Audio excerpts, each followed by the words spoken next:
Good evening and welcome to Tucker Carlson Tonight. Leaders on both sides of the aisle in Congress, in the media, in our intelligence services, in virtually every overfunded think tank in Washington, have suddenly aligned tonight on a single point of agreement. America must go to war in Syria immediately. Bashar al-Assad cannot continue to lead that country. He must be overthrown. Assad is an evil man, they tell us. His latest crime is a chlorine gas attack carried out over the weekend by his forces against a rebel-held suburb of Damascus. Assad's poison gas suffocated children.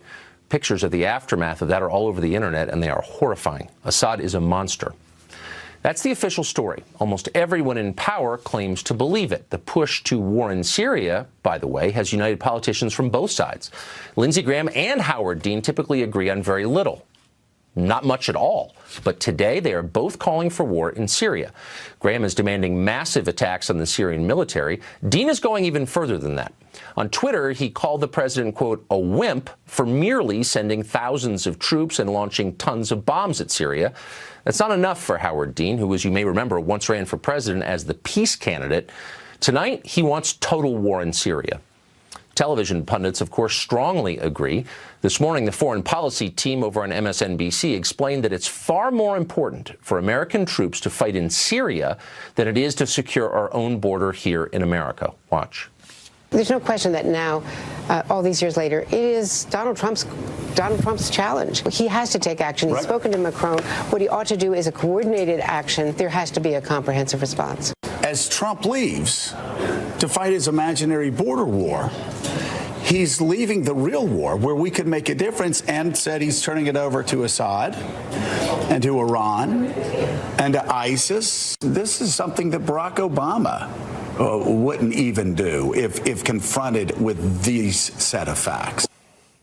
Trump has to take action in Syria. Everyone nods sagely. That ought to make you nervous. Universal bipartisan agreement on anything is usually the first sign that something deeply unwise is about to happen, if only because there is nobody left to ask skeptical questions. And we should be skeptical of this, starting with the poison gas attack itself.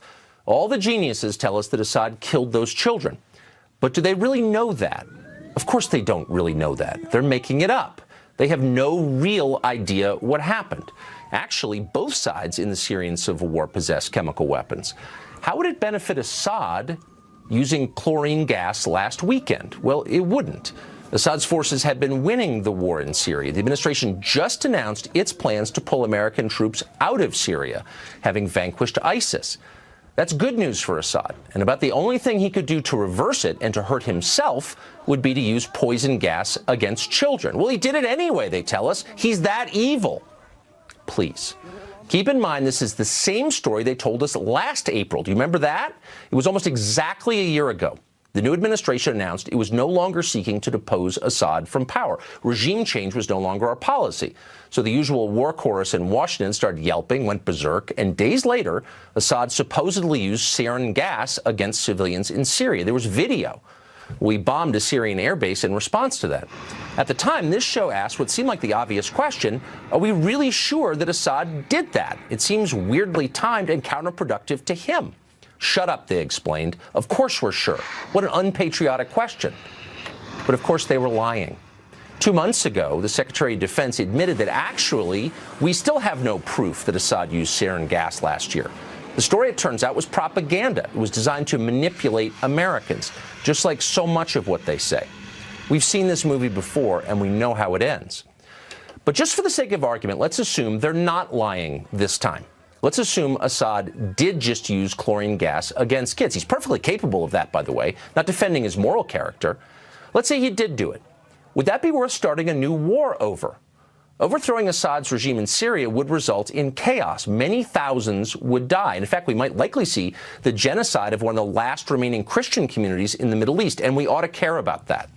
Some of the dead, of course, would be American servicemen.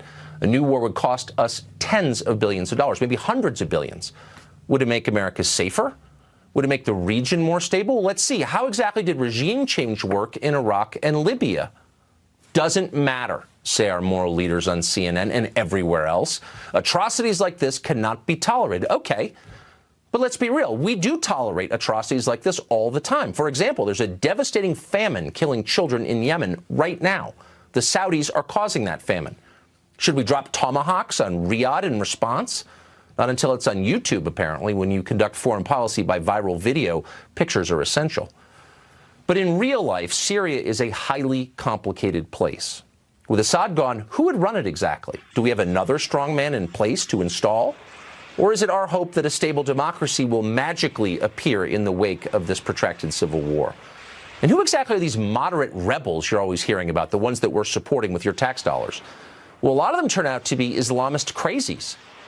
For example, the city where the chemical attack just occurred is mostly controlled by the Army of Islam. It's a radical group that has called for establishing an Islamic state under Sharia law in Syria. That group's founder called for exterminating all Shia Muslims and Alawites from the country. But we're supposed to wage a new war on this group's behalf. Why is that exactly? Back in 2013, when the Syrian civil war was still in its early days, one onlooker weighed in on Twitter. Here's part of what he wrote, quote,